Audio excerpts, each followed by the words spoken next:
थिएटरमध्ये जाता तेव्हा कधी विचार केलाय का की थिएटरमधल्या सीट्स या लाल रंगाच्याच का असतात? यामागचं कारण आहे सायकोलॉजी.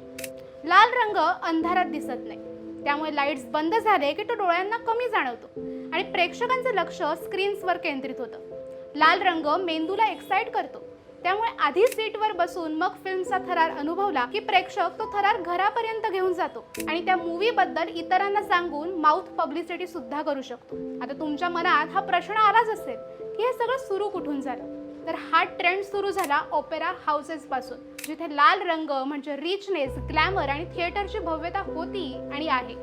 आता याची प्रॅक्टिकॅलिटी म्हणजे लाल रंगावर डाग दिसत नाही, त्यामुळे या सीट्स कमी साफ कराव्या लागतात आणि पर्यायाने ते लॉंग टर्म टिकतात. ही गोष्ट तुम्हाला माहिती होती का? माहिती असेल तर माहिती नसणाऱ्यांपर्यंत शेअर करा. आपल्या रीलला लाईक करा आणि आपल्या चंद्रकोर फिल्म्सच्या इन्स्टा पेजला फॉलो करायला विसरू नका. आणि हो, आपल्या यूट्यूब चॅनलला सुद्धा भेट द्या.